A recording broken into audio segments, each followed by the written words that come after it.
Olá, meu nome é Cláudia Helena, eu sou professora e advogada. Eu estou aqui com um convidado que é mestre em Psicologia do Desenvolvimento pela PUC. Ele tem vasta experiência, né, de muitos anos de atendimento como psicólogo clínico. É o Dr. Edson Moreira Borges, que está aqui conosco. Muito obrigada por ter aceito o convite. Bom dia, Cláudia. Você atua no antigo Hospital Alternativo daqui de Goiânia, né? Que mudou, agora é CREMIC. Exatamente. Até alguns anos atrás era chamado de HMA, Hospital de Medicina Alternativa de Goiás. Hoje é chamado de Centro de Referência em Medicina Integrativa e Complementar do Estado de Goiás. Mudou o conceito, era alternativa e agora é integrativa. Ou seja, era antes uma coisa ou outra e hoje é uma coisa e outra. Porque eu me lembro que lá tinha reiki, tinha um herbário bastante interessante.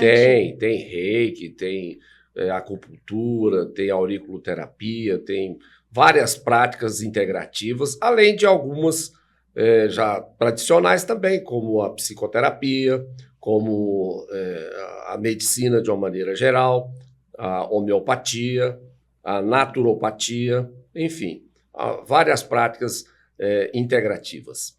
Além do hospital, a clínica.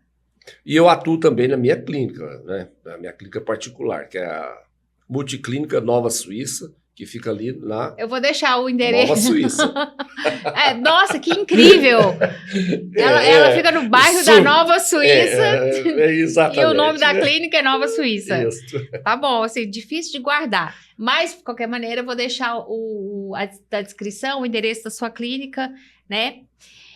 E o motivo pelo qual eu trouxe você aqui é pelo artigo, né? Que já tem um certo tempo, até da época que o professor Olavo estava vivo, um artigo que você publicou no Mídia Sem Máscara, que me chamou muita atenção, que eu corroboro, assim, 100% da sua ideia, que é sobre como que a educação moderna, né? A moderna educação, ela tem sido uma fábrica de delinquência, que na nossa época a gente chamava de delinquência juvenil, mas o sarrafo, ele desceu um pouco, né? Desceu. Não é delinquência juvenil, agora a delinquência, palavra feia, mas é necessária, ela já está começando na infância. Delinquência infanto-juvenil. Bom, toda essa pegada, vamos dizer assim, de investigação minha, se iniciou lá, quando eu passei no concurso da Secretaria de Saúde do Estado de Goiás e fui trabalhar lá na Central de Odontologia. Vou contar um pouquinho dessa entrada nesse tempo, que eu não tinha nenhuma perspectiva de trabalhar com criança, com adolescente. Era recém-formado? Não. Eu era recém-formado. Tinha 2 anos de formado. Recém-formado. 2 anos? Era menininho. Era menininho, era bebê. Fui trabalhar lá na Central de Odontologia. Eu falei, o que eu vou fazer aqui? Aí a diretora técnica me chamou e falou assim, olha, nós temos problema de comportamento da criança no dentista. Então, ela chega na sala, no consultório, e resiste a procedimentos os mais simples, como, por exemplo, uma mera verificação, né, inspeção da saúde bucal. Então, eu fui introduzido na questão do medo odontológico. E eu fui investigar o que era o medo odontológico, as causas, etc, etc, etc. Depois de algum tempo, eu percebi que a criança resistia ao dentista, mas não era exatamente pelo medo, em grande maioria. Ela resistia porque ela não queria colaborar com o dentista. Então, ela tinha uma volição negativa em relação ao tratamento.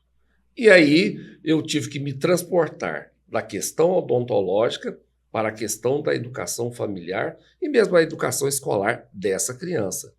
E ali eu fui encontrando elementos desta educação familiar e escolar que estavam liberando a criança nas suas condutas mais, vamos dizer assim, disruptivas, mais opositivas, mais negativas.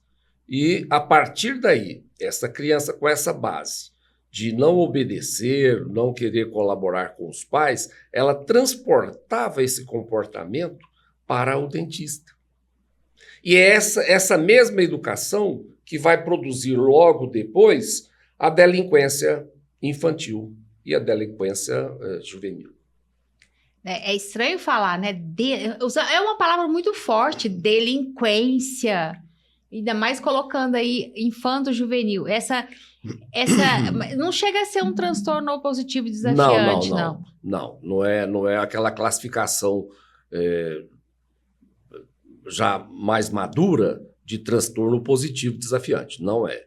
É simplesmente uma conduta considerada normal, porém na qual a criança ela desenvolve um padrão de comportamento, um padrão de conduta de não obedecer às regras dos pais. Né? E muitas vezes não obedece porque os pais, às vezes, nem estabelecem regras.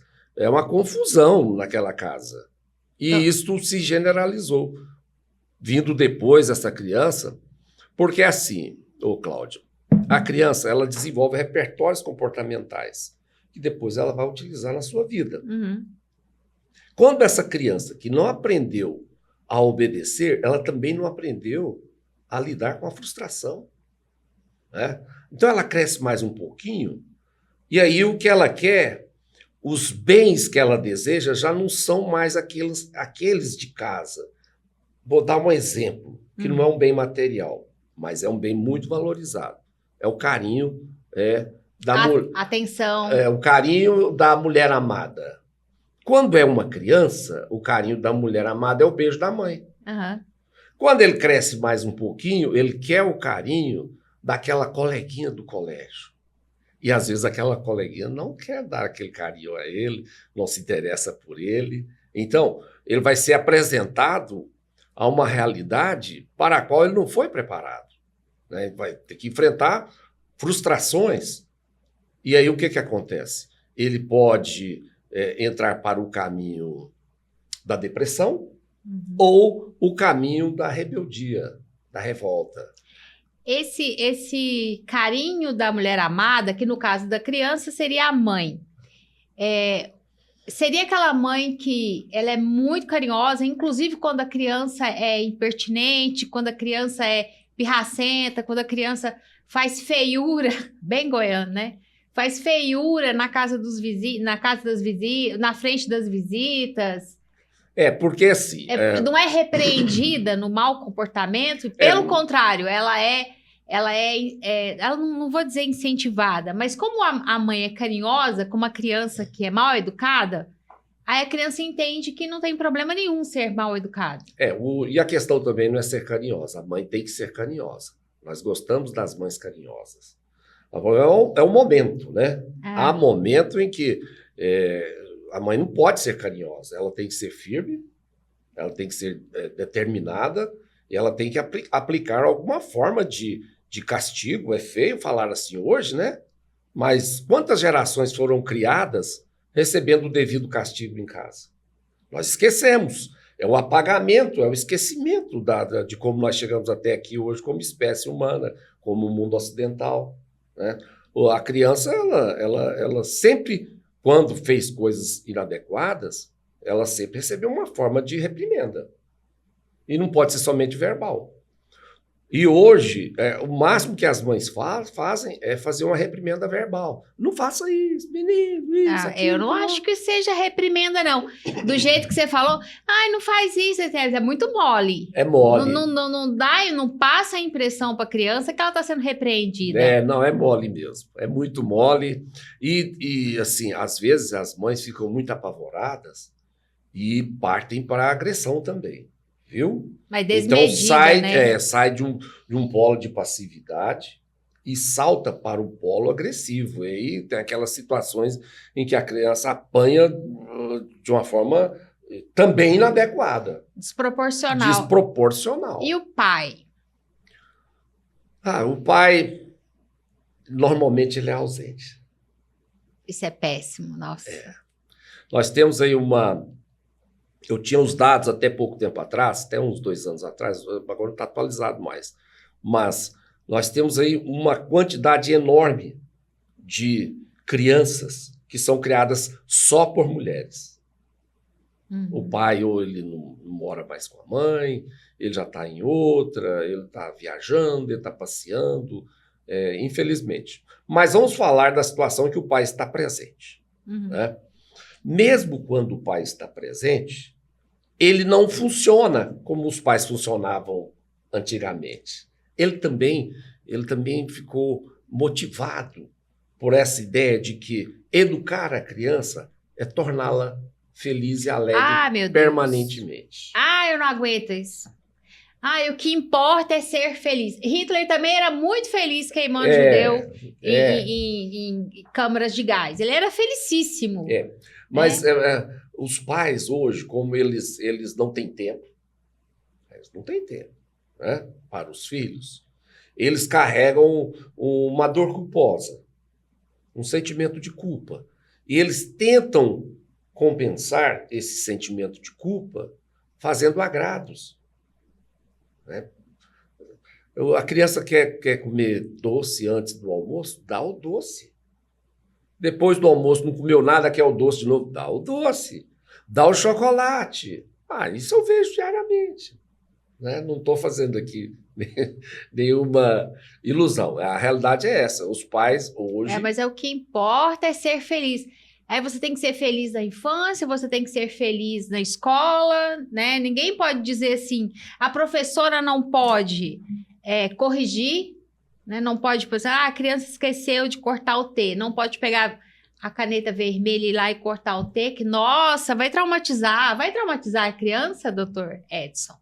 De forma cortar nenhuma. um T ou colocar o acento que a criança não colocou, a professora pega com a caneta vermelha, aquela coisa sanguinolenta, né?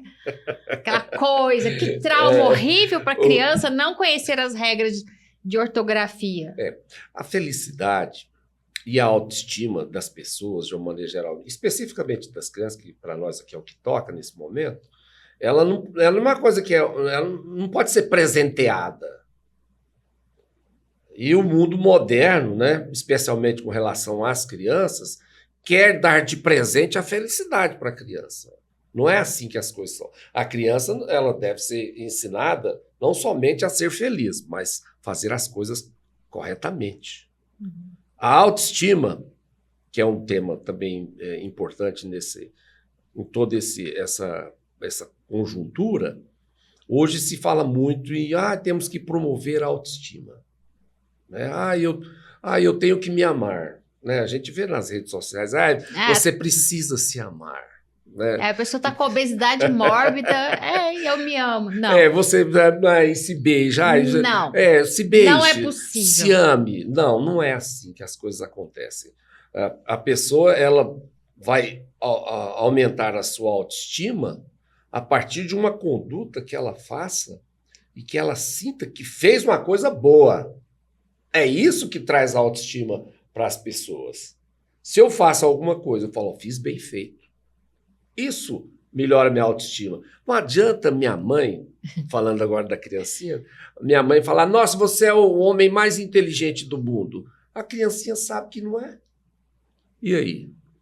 Depois fica um adolescente, o adolescente vai ter um teste da realidade, porque ele vai ser comparado com os outros adolescentes. E aí?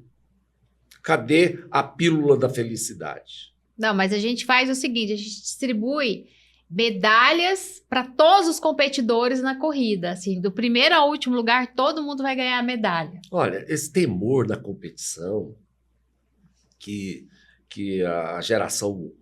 Não sei se eu posso falar essa palavra. Marca, daquela creme de avelã. Não sei, creme de avelã. A geração arco-íris. Geração molenga. Essa foi muito contestada a questão das competições da vida, da concorrência que as pessoas fazem entre si, mas isso é inerente à condição humana desde sempre. Desde sempre. O Freud, que tem muitas coisas assim com as quais eu já não concordo mais, ele falava que o desejo de competir com o pai faz com que aquela criança se torne um homem de valor. Então, Freud já percebia que o desejo de competir, a necessidade de competir era importante para a formação do caráter. Hoje nós queremos crianças que não têm nenhum interesse em competir. Eu tenho que competir é comigo mesmo. Não, você não vai jogar um futebol contra você mesmo. Você não vai jogar basquete contra si mesmo. Você vai prestar um concurso público, você tem que sair na frente. Senão outro lhe toma a vaga. Mas vamos falar de outras coisas também, onde entra a questão da competição. Você está procurando uma namorada. Você acha que essa menina não tem ninguém interessado nela? Tem. Eu posso dizer como mulher, sempre tem. Não agora, mas mocinha, a mocinha sempre tem, assim. Sempre tem pretendentes. Sempre tem. Nunca são mais de 2, 3, sempre tem. Eu não vou entrar em competição, deixa que caia por gravidade. Não é assim. Em tudo na vida, você de alguma forma vai ter que entrar em competição. É claro que o ser humano não é só competição. Não é isso que nós estamos falando aqui. Né? O ser humano também é solidariedade.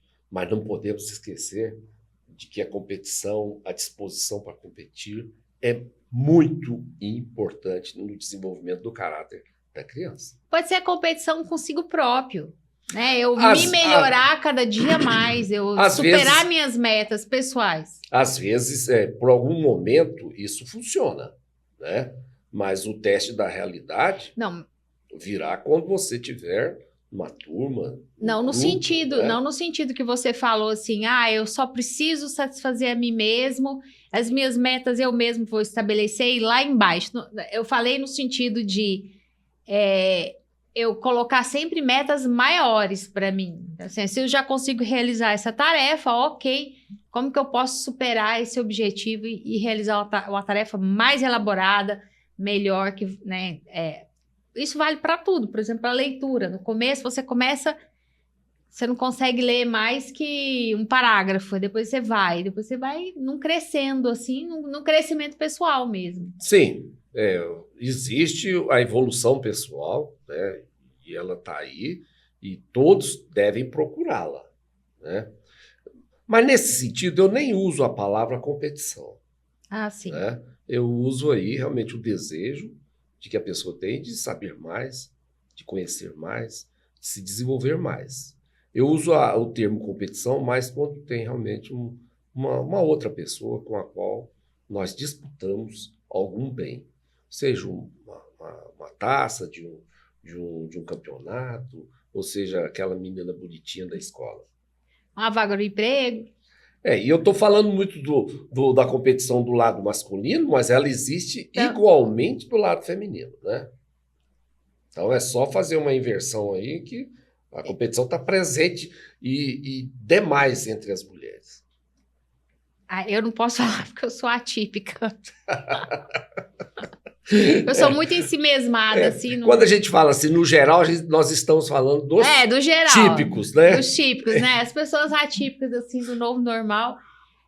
Voltando aí à questão da criança, para localizar no espaço-tempo, era anos 90 quando você começou, né? E que essa criança já era uma criança que não queria colaborar com o dentista, ela não queria ser mais... compassiva mesmo, né? Como eu acho que é uma palavra boa para usar. A gente era muito compassivo com as autoridades. Nunca na minha vida eu imaginei responder um professor em sala de aula. Você viu isso toda a sua formação? E hoje é comum, né? As pessoas não é uma questão de questionar sobre o que está sendo visto ali na disciplina, não. É um confrontamento mesmo desnecessário com o professor. Sim. É um outro problema da educação moderna, né? A perda do sentido da disciplina e da hierarquia. Se você observar, né, tem os 10 mandamentos, ali é uma relação hierárquica. Uhum. Como é que nós não vamos ter hierarquia na vida? Então, a autoridade foi colocada por baixo. E Piaget tem muito a ver com isso aí também, né? Piaget colocou, a partir das suas teorias, que a moral o desenvolvimento moral objetivo, a moral objetiva, ela é uma opressão. E que a moral deve ser uma estrutura desenvolvida de dentro para fora. Então, nós temos que esperar que aquela criança entenda que aquilo ali é errado, para poder corrigi-la. Eu penso que há aí uma inversão. A criança ela deve, desde sempre, ser educada no que é certo. Não esperar essa fantasia de que um dia ela vai entender que aquilo que ela está fazendo era errado. Construir essa palavra, construir, construtivismo, relativismo, né? Tudo isso não foi de uma forma assim espontânea, não foi, nossa, imaginamos isso agora sem nenhuma outra pretensão que não estudar esse objeto. Não, foi um planejamento, né? Tem até, eu acho que é um lançamento recente agora da Editora Vide, o emburrecimento programado. Não sei se você chegou a ver. Não, eu vi falar, mas não li a obra. Tem aquele já um clássico instantâneo, já um clássico moderno, a Corrupção da Inteligência, do Flávio Gordon. Sim, com certeza. Acho que todo mundo conhece. Se não conhece, vou colocar na descrição, você tem que ler. Corrupção da Inteligência. Isso tudo não é espontâneo. Não, eu tenho a impressão, assim, isso precisa ser bem investigado para você ver as pegadas. Mas como as coisas aconteceram com muita simultaneidade, me parece que foi uma coisa projetada. Uhum. Então vamos trabalhar de uma forma tal que essa criança vai ser um adolescente rebelde, com dificuldades de aceitar as regras, então ele vai se tornar mais facilmente um revolucionário. Uhum. Isso tem um marco lá naquele grupo na escola de Frankfurt, né, que eles já, não sei se foi Adorno ou Horkheimer que falou o seguinte, que acho que foi Adorno mesmo, que o grande revolucionário não seria mais o operário, porque o operário ia trabalhar, ia ganhar dinheiro, ia ter geladeira, televisão, uma família para cuidar, e comprar um pacote de férias da CVC. Comprar um pacote de férias 12 meses, 10 da meses. CVC. Muito bem. Então, não é public. Então, ele falou, não, o verdadeiro, o revolucionário do futuro, o grande revolucionário, seria o Lumpenproletariado. Você falou na pronúncia alemã, eu falo português mesmo. Que são o quê? São os rebeldes. São os... Não, vamos dar Posso falar drogados? Não, pode falar. Maconheiro, prostituta, batedor de carteira, mendigo. Só aquele pessoal assim, né? Os criminosos. Criminosos, em então, geral. Esse seria o grupo mais forte, a base dos revolucionários. Então, a impressão que eu tenho é que todo esse problema da educação moderna que solapou a hierarquia e a disciplina, ela foi, de alguma forma, planejada. Eu ainda não posso definir as pegadas, mas eu vejo a simultaneidade das coisas. Mas é bastante nítido, né? Que foi a partir da escola de Frankfurt, até Sim. Porque lá atrás, quando Marx escreveu o Manifesto Comunista, ele já desprezava esse pessoal. Ele dizia que não, que o Lumpen, né, o Lumpenproletariado, ele seria assim, ele deveria ser eliminado. Até outro dia ali na esquina, anos 90, quanto tempo faz? O Fidel mandava para prisão as pessoas que fossem gays, porque não Sim. seriam bom revolucionário. Não, tem frases ótimas, frases sensacionais, assim, tipo, o trabalho os colocará na linha. Eles deixarão de ser gays. Marx, ele tinha, né, os comunistas do início, eles tinham a ideia de que a revolução é para os homens fortes. Jamais, né? Então, as pessoas fracas, de mente fraca ou de comportamento antimasculino, não serviam para a revolução. Não. Mas com a escola de Frankfurt, isso aí tudo virou. Porque eles perceberam que o trabalhador está mais interessado em comprar sua casa, seu carro e financiar e comprar o pacote lá de férias para ele ir para Porto Seguro, nas férias com a família. Eu vi até essa informação. Tá muito na moda. Ainda hoje pela manhã, né, mais cedo, que o Brasil, na relação dívida-PIB, como cresceu muito últimos meses, o Brasil já vai estar metade do orçamento da União para pagar juros. A metade do orçamento da União. É muita coisa. São bilhões, bilhões e bilhões que vão ser pagos de juros todos os anos. Mas por incrível que pareça, no final do governo anterior deixou tudo no azul, né? E parece que no primeiro ano do atual governo já estava tudo no vermelho, triplicado. Mas ele era mal educado, ele falava palavrões. E o amor venceu. É muito melhor. O amor é lindo. É muito melhor você ficar endividado, mas com amor. Mas eu queria contar uma história a respeito da questão os revolucionários eles reprimirem os homossexuais. Porque os homossexuais, na minha concepção, têm a liberdade para ser aquilo que eles são. E têm que ser respeitados. Né? Tem um livro, não sei se você... chamado O Homem que Amava os Cachorros. Não li. Leonardo Padura, um cubano que depois se mudou para os Estados Unidos. Ele fala da história de Stalin, de um tal de Gadamer, que matou o Trotsky. Padura é o autor do livro, e ele juntou essas três personalidades, porque eles acabaram se encontrando. Né? O Gadamer, ele foi treinado lá na União Soviética, depois ele veio para o México, se aproximou, como quem não quer nada, do Trotsky, e lhe deu uma machadada na cabeça, uma machadinha, né? Mas o que eu quero trazer dessa história é o seguinte, que ele conta uma parte do tempo de Cuba. Ele fala das suas memórias de Cuba, o autor. E, nas suas memórias, ele conta a respeito de um irmão dele que era homossexual, mas era proibido.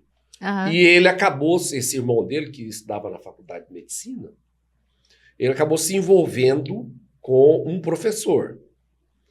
Algum tempo depois foram descobertos, o professor foi suspenso 2 anos e ele foi expulso da faculdade. 2 anos o professor? Foi suspenso. E ele perdeu a faculdade. E ele foi expulso. Ele não poderia mais voltar para a faculdade.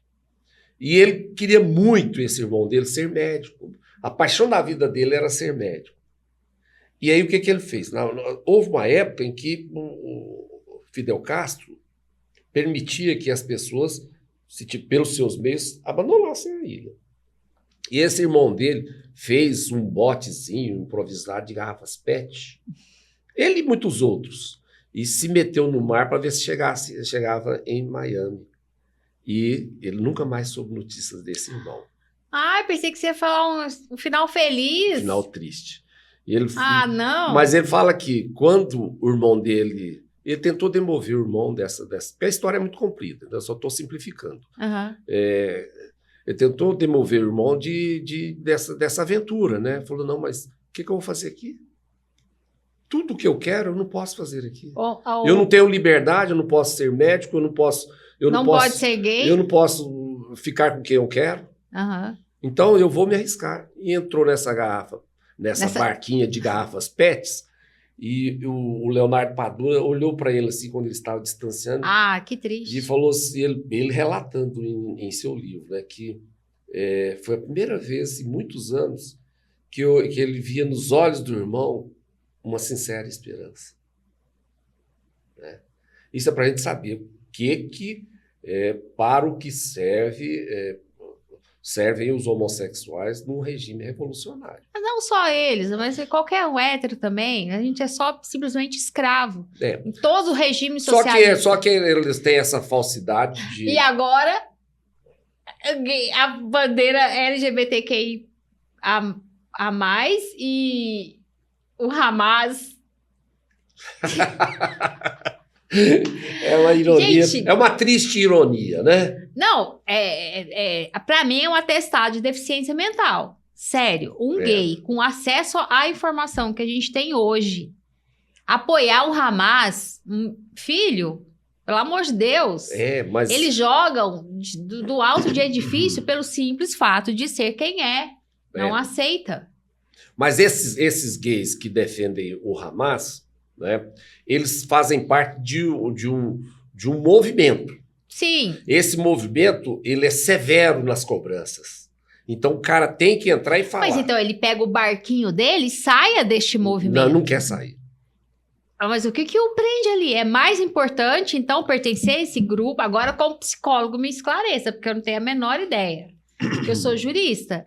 O que faz uma pessoa que é feminista, por exemplo, do cabelo, do sovaco cabeludo, do cabelo laranjado e roxo, sabendo que lá você vale menos que um camelo, que você, assim, tem que usar aquele véu. As meninas no Irã são mortas por causa do véu, se tirar o véu. O que faz... Essa pessoa é tão, assim, é tão retardada, essa feminista, que ela não é capaz de dar um Google. Ela não sabe dessas histórias. Todo mundo sabe disso. Todo mundo sabe que a mulher não vale nada lá. Todo mundo sabe que o gay é morto só pelo simples fato de ser gay. E o que faz ele estar nesse movimento? Pró-Hamas, gays pela Palestina. Na verdade, eu penso assim, o movimento revolucionário, quando você faz parte de um grupamento revolucionário, um comuna, que eu já fiz parte na minha adolescência. Quem não? Quem nunca? Não? Quem nunca, né? Quem nunca? Quem é maior de 50 anos que não, no nosso caso. Muito bem. Quando você faz parte dessa ideologia, você entra para... É como se fosse uma iniciação numa nova religião. Sim, é uma religião. Você passa a se sentir integrante daquela nova religião de esperança. Todas as suas contas emocionais são feitas a partir dali. Então você vai se despindo do mundo e vestindo aquela roupa daquele grupamento. De forma tal que, se você perder aquele grupamento, você fica sem nada. Então, o maior temor de um revolucionário é perder, ser expulso do grupo. Mas aí, que nós fomos de esquerda, claro, todo mundo foi, mas a gente foi por ignorância. Não existiam redes sociais. A gente não tinha ideia, por exemplo, que as pessoas eram mortas em Cuba. Eu não sabia disso. Quem foi adolescente nos anos 80, como nós fomos, não tinha esse nível de informação. Porque, primeiro, ou os professores sonegavam essa informação, os professores na faculdade, ou sequer eles sabiam disso. Né? Então, é o imbecil coletivo que eu vou colocar na descrição do professor Olavo. Começa com uma geração que ela é idiotizada, mas por professores que sabiam. A geração seguinte, os professores que foram idiotizados já estão idiotizando outros, que somos nós. De segundo grau, já está no segundo grau. Não, mas veja bem. Já somos nós. Então, assim, nós acreditamos naquele discurso porque não tínhamos informação. Mas muito diferente. Hoje a pessoa tem informação. Mas veja bem. Está acessível. Informação não faz controle do comportamento. Que é a sua área. Isso análise do comportamento, análise experimental do comportamento. Informação não controla comportamento. Me explique, doutor Edson, porque eu preciso saber disso. Não, é porque a Como pessoa... que explica a pessoa hoje? Dá o Google, por favor. Mas a pessoa acredita no que ela deseja acreditar. Veja bem. A realidade. Quem está, para a gente chegar lá no ponto em que ela toma essa decisão de aceitar tudo isso, primeiro ela tem a esperança que talvez no futuro não seja como foi no passado. Começa daí. E segundo, ela quer acreditar naquilo. Quando a pessoa quer acreditar em alguma coisa, você pode ter o argumento que for. Ela vai continuar acreditando. Tem uma piada que se diz que o desejo, a piada psicanalítica, o desejo, ele vai pelo elevador. E a razão vai pela escadaria. Quando o desejo chegou na frente, a razão pouco pode fazer. Isso em todas as coisas da vida. Não é somente nos grupamentos revolucionários, não. Isso vale também. Isso vale também para aquele encontro com aquela gatinha. Vale. Aquele crush que você estava afim há muito tempo. O desejo vai pelo elevador. E a razão Exatamente. A razão não se acompanha. Se a razão coordenasse, chegasse rápido e coordenasse tudo, nós não faríamos tanta bobagem, né? Não teria 8 bilhões de pessoas no mundo. Não teria, não teria tanta gente por aí. Não. É Não verdade, mesmo. é verdade. Mas, falando agora vamos falar mais um pouquinho do professor Olavo. Ele chegou a ler o seu artigo, né? Leu meu artigo, ele que me pediu para fazer a publicação, né? Eu me senti muito honrado, eu nem sabia o que respondia para ele. Ah, mas ele era maravilhoso, sim, extremamente acolhedor, né? Muito. E agora eu tô trabalhando as obras psicológicas e as ideias psicológicas de psicologia do Olavo de Carvalho. O Olavo de Carvalho sabe tanto de psicologia como, olha, eu me arrisco a dizer, poucos psicólogos profissionais sabem. E, às vezes, ele lança certos insights ainda superiores. Então, é um sujeito, assim, de uma inteligência eu nunca vi igual. Você reparou que você está falando do Olavo no tempo presente? Usando verbo no tempo presente? Eu nunca penso, eu não paro para pensar assim. Porque todos os dias eu ouço alguma coisa dele. Todos os dias. Todos os dias. Então, o Olavo, assim, eu não consigo pensar assim, o Olavo morreu. Então, Também não consigo. A obra dele é tão atual, tão presente, tão forte, que eu não tenho como pensar. É como falar de Aristóteles. Eu não falo, Aristóteles morreu. Não dá para falar Aristóteles. Exatamente. Tá vivo. E o engraçado que, como ele fez muito vídeo, né, muito ativo nas redes, os vídeos deles encaixam para realidades presentes. Essa última agora, há poucos dias que aconteceu, né, a devastação que houve no sul do Brasil, no Rio Grande do Sul, tem vários trechinhos dele falando assim, o Estado cria dificuldades para arrumar facilidades. Aí as pessoas fazem esses cortes e colocam e falam, gente, é muito atual. O Olavo, ele destruía os deuses falsos, né? O Estado é um deus falso.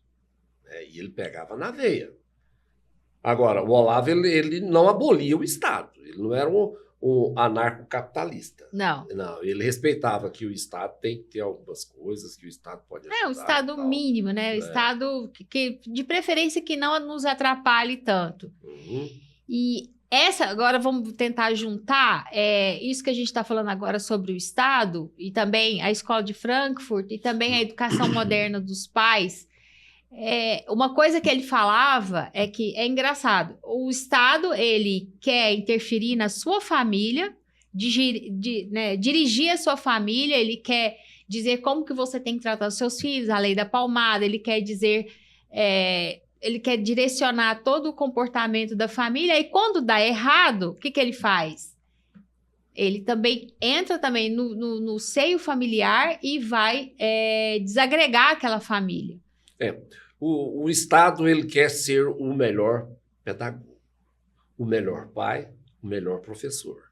E quando a coisa dá errado, ao invés dele recuar, ele avança mais. Mais ainda. Então é um perigo.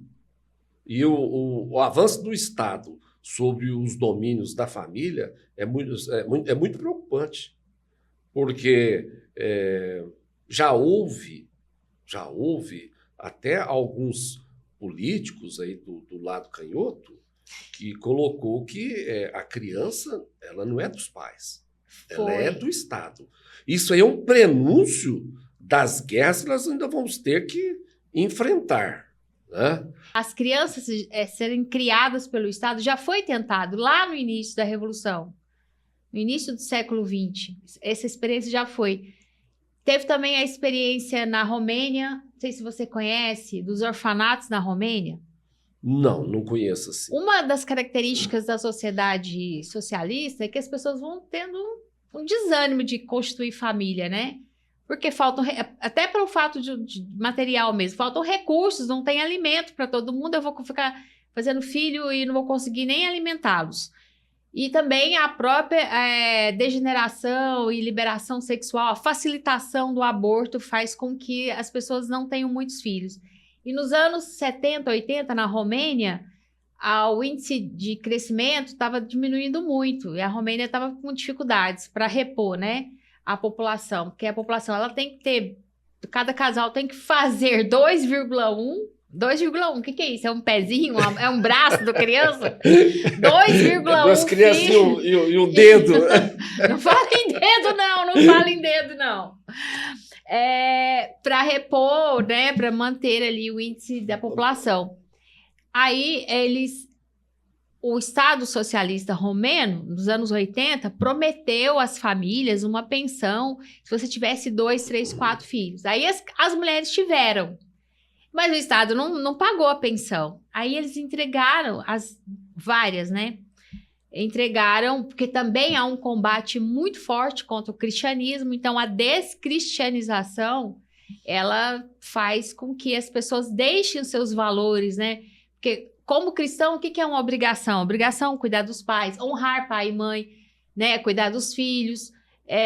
Então, as pessoas deixam esses valores morais, as pessoas não tem uma vida onde há facilitação do divórcio, onde há facilitação do aborto, então tudo converge para a desagregação familiar. Aí o Estado romeno prometeu, não, pelo amor de Deus, nós estamos precisando de criança, estamos precisando de gente para repor a população que está envelhecendo. Então, quem tiver filho, nós vamos pagar uma pensão. As mulheres tiveram filho, e o Estado não pagou a pensão. Aí elas entregaram nos orfanatos. Então, houve um certo tempo, vou colocar o link na descrição também, muitas e muitas crianças que foram entregues para o orfanato. Então, eles na Romênia, então eles ficaram super povoados e o tratamento recebido pelas crianças era, melhor dizendo, não era tratamento. As crianças eram colocadas ali nos seus berços sem nenhuma espécie de atenção, sem interação com uma outra pessoa, sem trocas para o desenvolvimento emocional e cognitivo e motor da criança mesmo. Então, é uma geração, até hoje, eles estão por volta na casa dos 40, 50 anos, desses bebês sobreviventes, que eles têm seríssimos problemas de comportamento. O Spitz, que é um psicólogo francês, me parece que seja francês, ele fez um estudo, né, não foi lá no leste europeu, foi logo depois da Segunda Guerra, dos bebês órfãos, que ele identificou uma patologia chamada hospitalismo, que é bem isso que você falou. Aquela criança que era criada eram os órfãos, né? Era criada com uma única pessoa, né? Uma enfermeira que cuidava dela todos os dias, a mesma enfermeira, ele criava uma interação e um vínculo. E ia bem. Mas aquelas crianças, aqueles órfãos, que a cada dia a coisa ia rodiziando, eles não criavam os vínculos, não estabilizavam o que se chama a imagem da mãe. A imagem de mãe não estabilizava. Essas crianças do segundo tipo morriam muito mais e cresciam embotadas. Embotada de sentimento? Embotadas afetivamente e cognitivamente. Nossa, matou o futuro. Porque a criança é o futuro. Você matou o futuro e matou a humanidade. Sim. Porque a criança... Por que nós gostamos das crianças pequenininhas? Porque elas são fofas. Elas são fofinhas, são bonitinhas, por tudo isso. Mas principalmente porque as crianças trazem todo o potencial humano. Sim. A gente vê numa criança todo o potencial humano. Tudo, pode ser tudo. Ele pode ser tudo. Então, nós gostamos daqueles bichinhos bonitinhos. Porque fofinhos. depois você cresce, você vê, poxa, eu não vou ser bailarina, porque eu não tenho físico de bailarina. Ai, não vai dar para eu ser astronauta, mas a criança não tem essa limitação. Não tem. Quanto mais você avança na idade, mais o seu futuro vai se restringindo. Né? Então, e você vai fazendo escolhas. E uma coisa importante das escolhas, que as pessoas muitas vezes não pensam, né? Que para cada decisão que você toma na vida, ela vem grávida de uma renúncia, Uhum. não é verdade? Se você se decidiu pelo curso de direito, se tornou advogada, né? No momento que você fez isso, naquele momento você renunciou a ser médica, Na a verdade, ser eu não. engenheira, a Não, na ser verdade, deixa eu te contar arquiteta. aqui o distinto público. Tomara que a minha mãe não nos ouça. Eu queria fazer pedagogia. Mas sabe o que minha mãe falou? Que coisa mais feia. Vou falar. Você tá louca? Você quer morrer pobre? Não, mas eu quero ser professora. Não, você vai fazer direito igual seu pai. Aí, quando você é muito jovem, quando você é adolescente, desta época que você obedecia os pais, você assim. Não que eu fosse muito obediente, eu era meio custosa. Não sei se dá para reparar. Não, nem um pouquinho. Não sei se alguém percebe que eu era um pouquinho custosa, mas eu era. Mas aí é que tá. Eu era danadinha, mas era o danadinha dos anos 80, que nem se compara com o que é hoje. Né? Era muito mais uma coisa assim de ser voluntariosa, de ser arrojada, de ser muito expressiva, de ser vamos lá, vamos embora, vamos fazer, do que de fato o danadinho de hoje. Eu queria ter feito pedagogia. Minha mãe, você não vai fazer pedagogia, você vai fazer direito igual seu pai. Então eu entrei na faculdade com uma quente tá fervendo, odiando tudo e todo mundo, odiava tudo. Até conhecer meu primeiro professor de direito penal, que aí eu me apaixonei. E aí eu percebi que eu conseguiria. Eu fiz o seguinte, eu fiz a faculdade de Direito, que eu não queria, mas me apaixonei depois de um ano. E aí eu fiz especialização, e aí eu fiz mestrado, e aí eu me tornei professora. E aí no dia lá da cerimônia, porque não tem formatura de mestrado, não sei como é que foi o seu, mas a gente faz uma festinha, né? Você fez festinha? Eu fiz uma comemoração todo mundo logo faz, depois. Gente, tem que fazer, a gente fez mestrado. Nossa Senhora, tem que 2 fazer. anos e meio enfiado naquilo ali não é brincadeira, não. Não é brincadeira, não, é muita ralação. Aí, muita ralação. Mas só que no meu caso, lá na UFG, teve uma entrega de uma cerimôniazinha que o professor Licínio Leal Barbosa, querido professor, inventou, porque ele gostava muito de cerimônia. Aí fez uma cerimôniazinha lá no Salão Nobre e tal. Minha mãe virou pra mim, entregou o diplominha, certificado. Minha mãe virou pra mim e falou assim: você é custosa, hein? Você é danada, hein? Você virou, mexeu e acabou que você conseguiu o que você queria lá atrás. Que ela não deixou eu fazer pedagogia, mas eu sou professora. Muito bem. Agora o diagnóstico, sou ou não sou danada? O Jung fala que o inconsciente, né, ele quer se realizar. Então, de alguma forma, você deu as voltas aí. Mas, de toda forma, lá atrás, quando a sua mãe falou assim, olha, você não vai fazer pedagogia, você tomou a decisão de atendê-la. Eu não tinha opção, eu acreditava que a gente tinha que respeitar os pais. Opção sempre temos, mas assim, é claro que naquele momento lhe pareceu mais adequado seguir o que sua mãe estava te falando. Não era comum, não era esperado que uma pessoa desobedecesse. Sim, tem todo o contexto social, mas de toda forma passou pelo crivo da tua consciência aceitar aquilo. Né? E o ponto é esse. Toda decisão que nós tomamos, ela vem grávida de uma renúncia.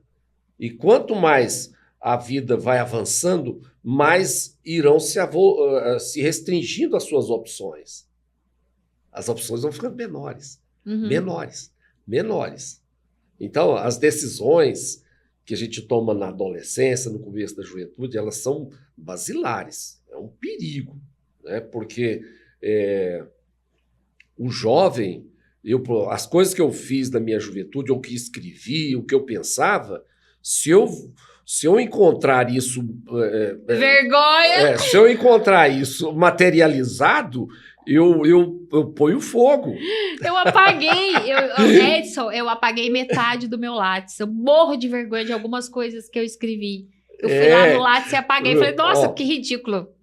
Tem um autor que fala o seguinte: não confie no jovem, no adolescente que você foi. Ele só queria agradar os companheiros. Confie na criança que você foi, porque ela tinha desejos legítimos. Nossa, que bonito.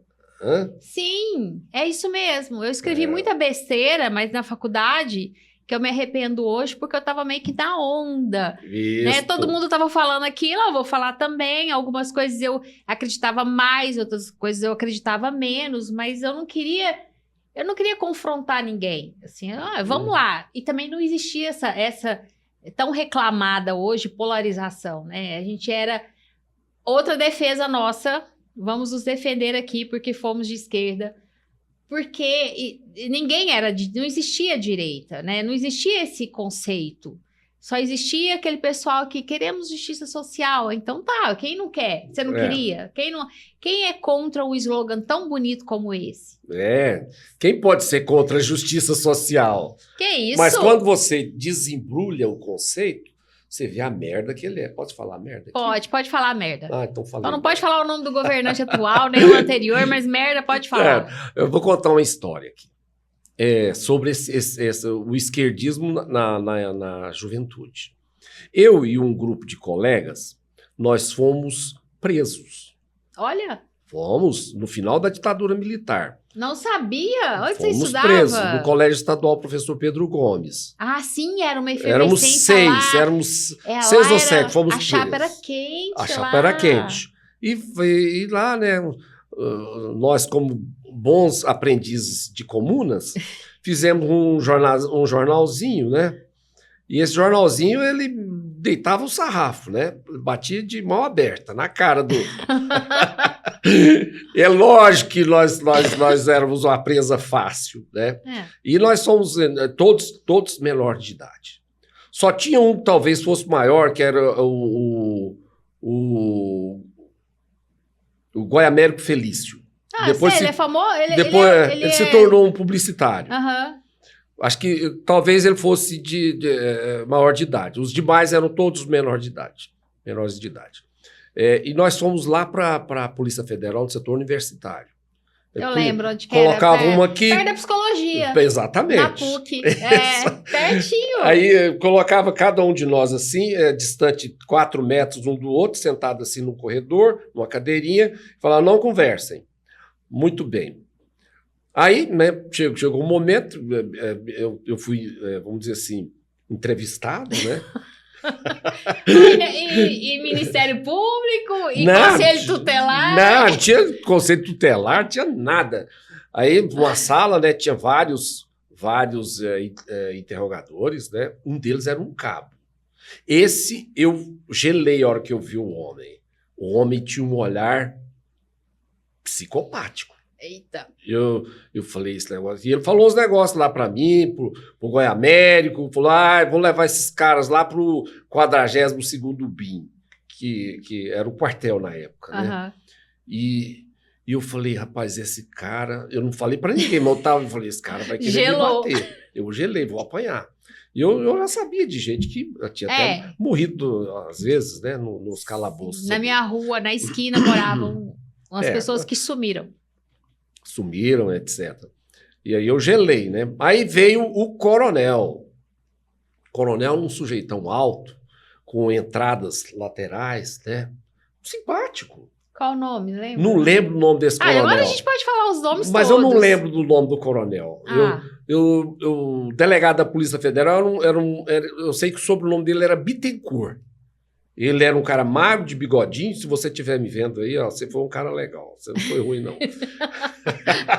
E o coronel. Aí veio o coronel. O coronel também não era velho, era um jovem. Tinha 50 anos, mais novo que eu. Jovem, tá?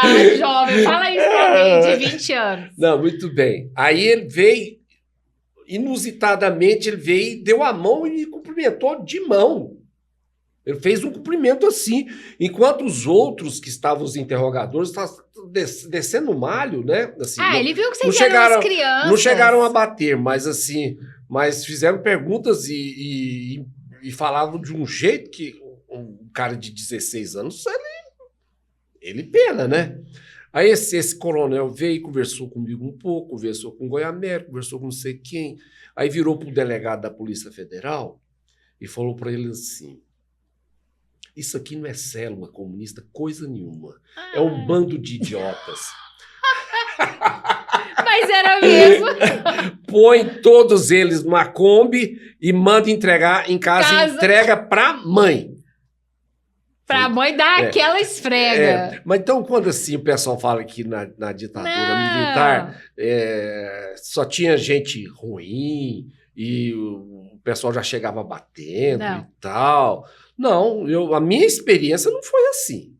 Não foi. Então, mas é porque eles sabiam quem realmente era da luta armada de fato e quem que era daquela estratégia imbecil, daquele general imbecil, Golbery Couto e Silva, que falou assim, não, vamos combater a guerrilha armada, realmente perigosos, né, que peguem armas, por exemplo, a guerrilha do Araguaia, e vamos deixar os espaços, olha só, vamos deixar esse pessoal que só fala, que só conversa, que só faz jornalzinho no mimeógrafo lá no colégio estadual, que tem 16 anos, vamos deixar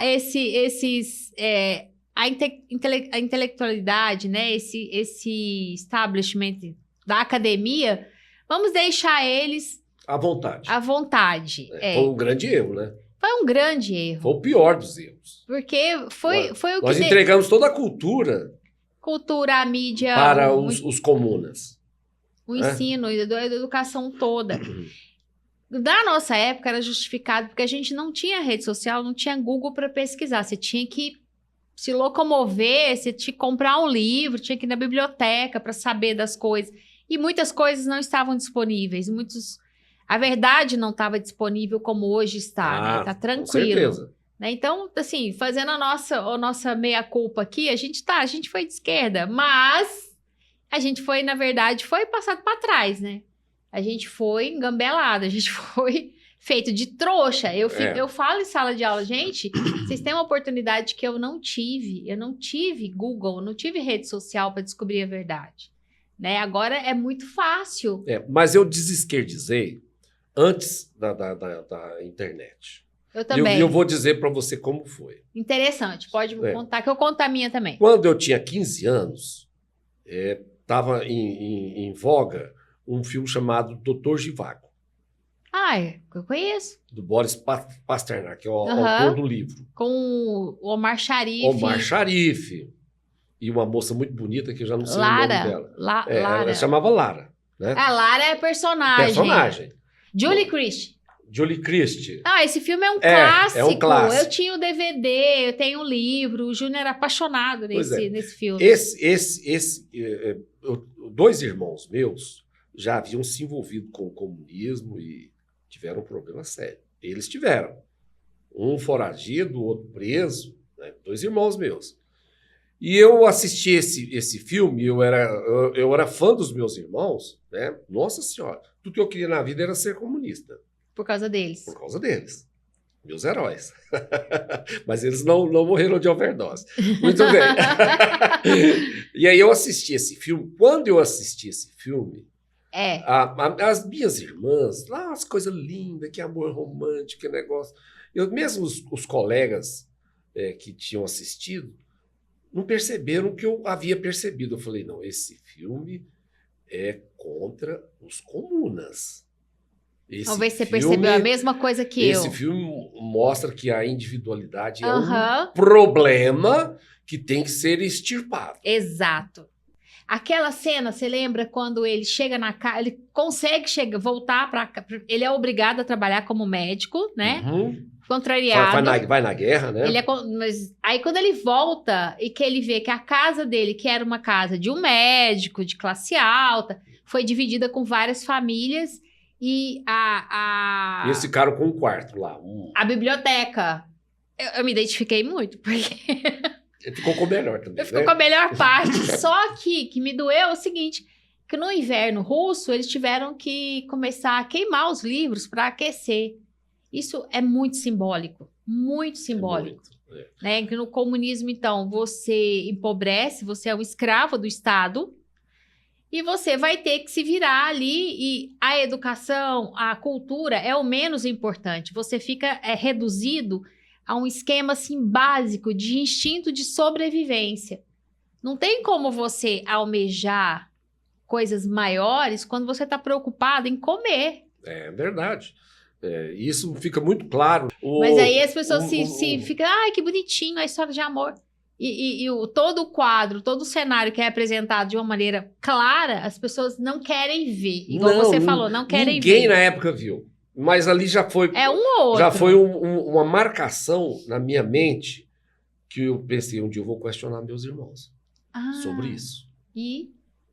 Aí foi muitos anos depois, né? Até que meus irmãos estavam fora, né? Um preso e outro fora. E eu já estava naquele movimento dos comunas lá da Campininha, né? Alguns colegas do teatro, aquela coisinha toda ali se formando. Mas um colega do teatro, ele me trouxe um livro chamado 1984. E eu fui ler aquele livro com 16 anos de idade. Como. Eu fiquei 6 meses em depressão. Fiquei mesmo. Mas vou voltar. Tem gente que é de esquerda que lê esse raio desse livro e não enxerga. E eu falo, que isso? Você conheceu alguém de esquerda que fala... Não, porque 1984 mostra um Estado tirânico e tal. Aí você pensa, sim, é o que você quer para todo mundo. E ele não percebe. Aquela máxima vale ainda, né? Quando a pessoa se fechou num bloco, tudo que entra ali passa por esse filtro. O que é bom é nosso, o que é ruim, não. Isso aí foi... Quando eles veem em 1984, eles procuram fazer uma referência maior ao nazismo. Sim. Do que propriamente ao comunismo. Então, e como eles jogam para o lado do nazismo... não pode falar essa palavra. Pode. Eu acho que pode. O nazi não pode falar. Como eles jogam. Do Partido Social. Nacional Socialista dos Trabalhadores da Alemanha? Esse é o nome. Para quem não sabe, é o nome oficial. Partido. Como é que é? Partido Nacional Socialista dos Trabalhadores da Alemanha. Isso. Nazi. Nacional Socialista. Whatever. Então, eles jogam para o lado do nazista. Aí tudo bem. Porque aí eles lá na frente vão linkar o nazista com o conservador. Essas pessoas, depois, quando elas percebem, dá um certo... Se é que vão perceber, né? Primeiro você falou, se eu admitir que toda a minha vida foi um erro, eu vou perder tudo. Eu vou perder minha identidade, eu vou perder meu network, eu vou perder até possivelmente a pessoa com a qual eu casei. Provavelmente. Que casou com um comuninha também. E romper com isso e aceitar a verdade, aceitar a realidade é muito difícil. Isso às vezes pode deprimir. É por isso que a gente vê tanta gente deprimida no Rivotril. Eu não vou dizer que seja exatamente por esta causa, mas esta é uma. O problema da depressão no mundo moderno, eu vinculo mais à perda das raízes, né? As raízes espirituais. Né? Uma pessoa que tem uma vinculação espiritual maior, ela é mais difícil cair nesse vácuo, nesse vazio. Né? Então, pessoas que apostaram muito na vida terrena, essas pessoas são presas fáceis de uma depressão se acontecer algum revés. Eu vou dar um exemplo. Exemplo da clínica. Eu tive um paciente que ele da área de literatura, ele foi casado com... Vou falar o termo casado, né? Com um companheiro durante 20 anos. Ele mais jovem e o outro mais velho. Esse outro da área de Ministério Público. Então, era gente bem apessoada e bem colocada lá em São Paulo. Mas, em razão de muitos ciúmes que um tinha do outro, eles se isolaram do mundo, da vida social. Um passou a viver para o outro. Além das atividades profissionais, um passou a viver para o outro. E eis que o mais velho morre. E o cônjuge sobrevivente, né, o rapaz, ele entrou em depressão e veio para Goiânia. Porque aquele que morava em São Paulo e aquele tinha um irmão, veio para ficar mais próximo desse irmão. E foi aí que ele veio à minha clínica e me procurou. Estava deprimido e era um paciente assim, muito interessante, porque ele tinha uma cultura literária vasta e eu gostava daquilo ali. Eu já estava quase que pagando para conversar com ele. Mas ele é muito deprimido E tentou várias coisas para sair dessa depressão. Tentou namorado novo, não conseguiu, não deu certo. Tentou uma série de coisas e não conseguiu sair dessa depressão. Eu peguei, um belo dia, eu falei para ele assim, olha aqui, ó, você tem que encontrar alguma coisa que você gosta de fazer. Esquece o problema amoroso. Porque ele pensava, não, vou arranjar outro que eu substituo, mas só deu zebra. Esquece isso. Encontre uma coisa que você gosta de fazer. Eu gosto de literatura, mas mesmo a literatura está me trazendo muita lembrança dele, está me entristecendo. Então vamos tentar outra coisa. Pensa aí. Aí ele tentou ciclismo, academia. É bom, né? Tem endorfina. Tem tudo, mas não foi suficiente. Onde ele foi encontrar uma coisa que ele gostava realmente? Eu vivia também procurando coisas para ele fazer, para ele testar, sabe? Aí eu passei ali no Jardim América, vi uma escola de dança, de salão. E lá nos relatos dele, ele na adolescência, quando na época conheceu esse companheiro, ele gostava muito de dança de salão na época. Aí eu peguei e falei para ele, olha, tem uma escola de dança de salão, tenta lá, quem sabe você goste. Aí ele foi e gostou. Ele gostou e foi superando a depressão. Que bom. A gente passa a gostar da gente quando, esse foi um ensinamento, quando a gente gosta de alguma coisa fora da gente. Se você gosta de literatura, você vai gostar mais de você porque você gosta de literatura. Se você gosta de cinema, você vai gostar mais de você porque você gosta de cinema. É uma boa dica. Quanto mais coisas você gosta sinceramente e a elas se dedica, você vai gostar mais de si. Esta é a chave, talvez, para o problema da autoestima. E quem está com a autoestima elevada não tem depressão. Depressão é um problema do ego, quando não é um problema biológico. Né? Não estou falando da depressão endógena, não. Estou falando da depressão existencial. Então, quando a pessoa quer se amar, ela precisa aumentar a sua autoestima. Para ela aumentar a sua autoestima, ela precisa encontrar coisas que ela gosta. Mais rico é aquele que gosta de mais coisas. A pessoa que gosta de jogar xadrez, gosta de ping-pong, gosta de literatura, gosta de cinema, gosta de jogar futebol, gosta de ir para academia, gosta de namorar. Nossa, a pessoa é completa. Essa pessoa não vai ser infeliz de forma nenhuma e gosta, por exemplo, né, gosta de ir à missa.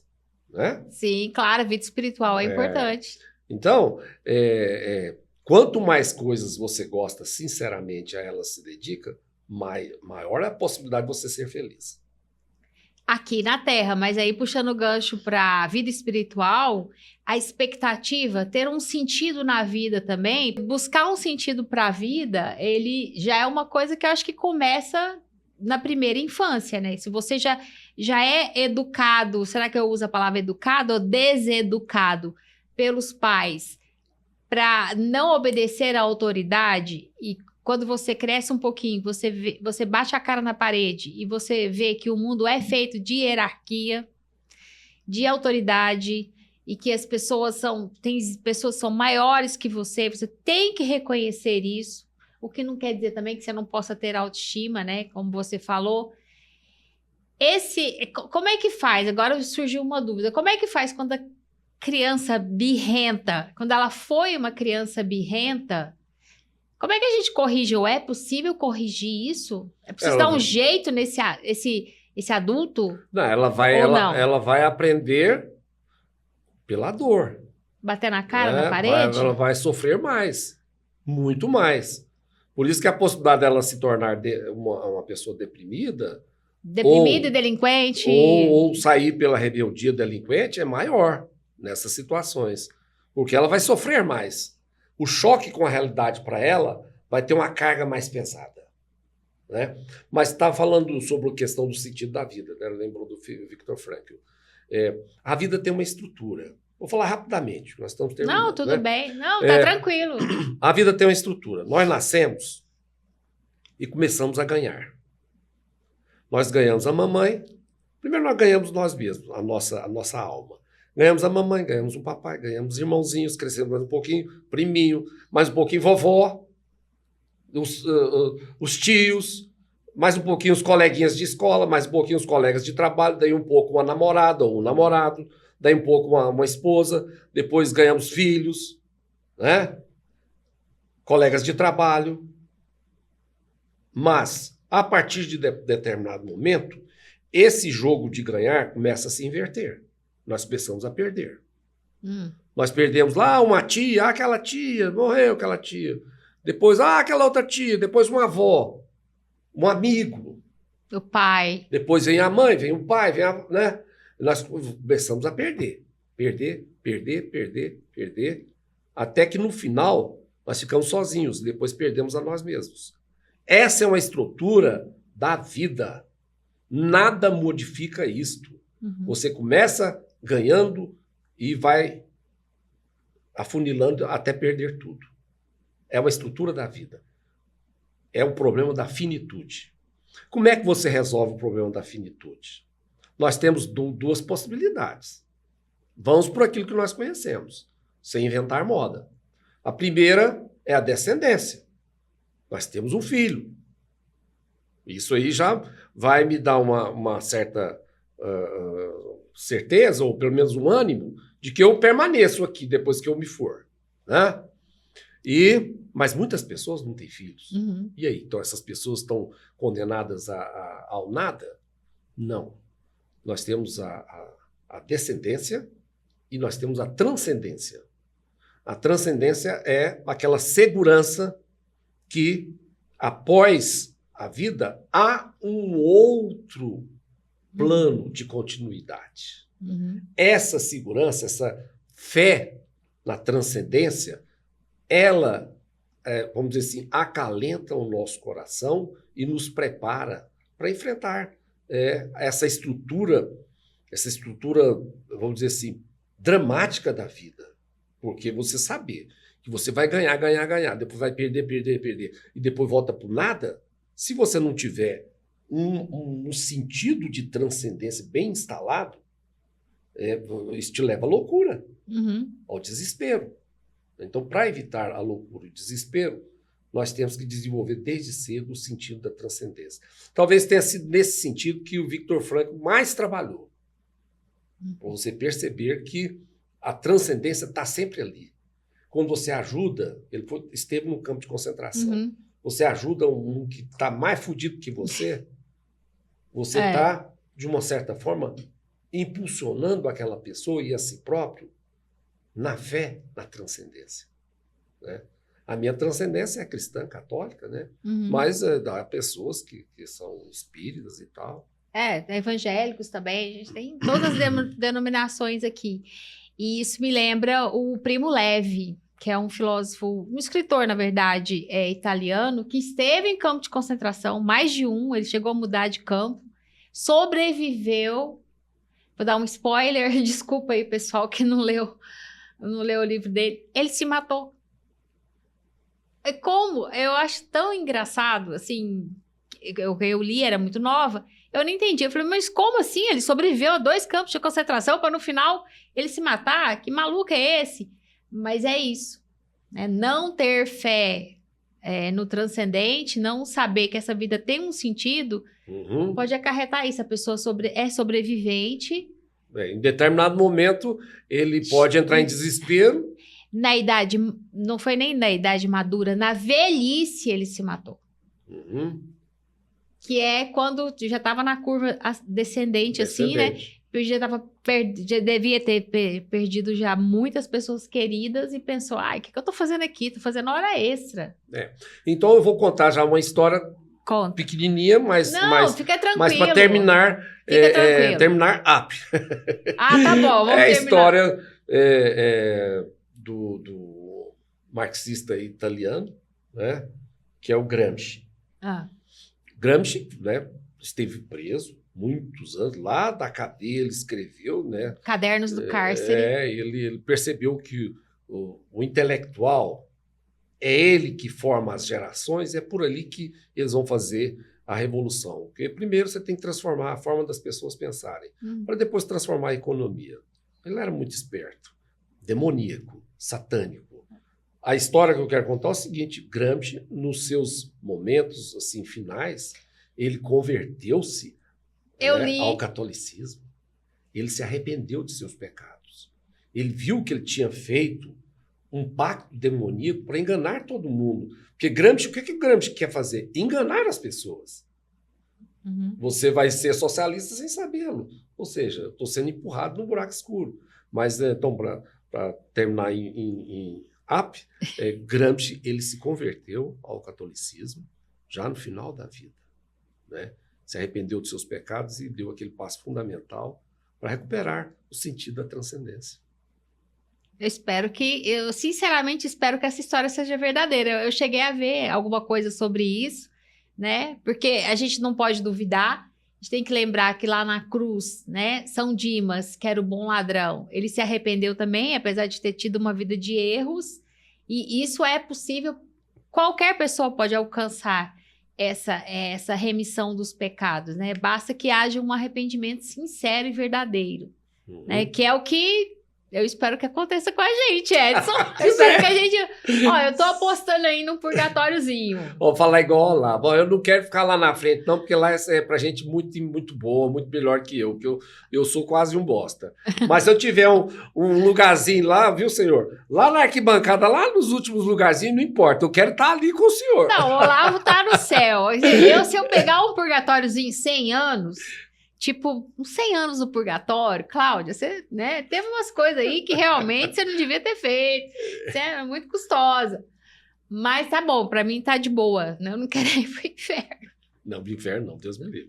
Deus me livre. Ninguém vai pro inferno. Tem os haters desse programa, ninguém vai, né? Haters, entendam. O que a gente tá fazendo aqui é só... uma discussão de ideias que a gente não encontra espaço em outros lugares. Assim, tipo, eu pelo menos, eu não de vez em quando eu vou eu sou convidada para programas de rádio, né? Eu gosto de fazer rádio porque não tem nem que aprontar nem nada. Você vai lá e fala. Mas não há uma abertura, não há uma possibilidade das pessoas que não pensam exatamente na cartilha dominante delas se expressarem. Foi por esse motivo que o novo normal foi criado, né? Para a gente ter espaço para falar.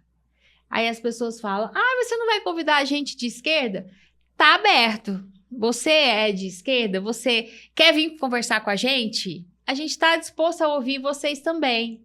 Né? Assim como vocês devem estar dispostos a nos ouvir. Eu acho que é isso que enriquece a vida, né? A oportunidade de que dois pontos opostos, né, de pensamento e de dimensões da vida possam se comunicar.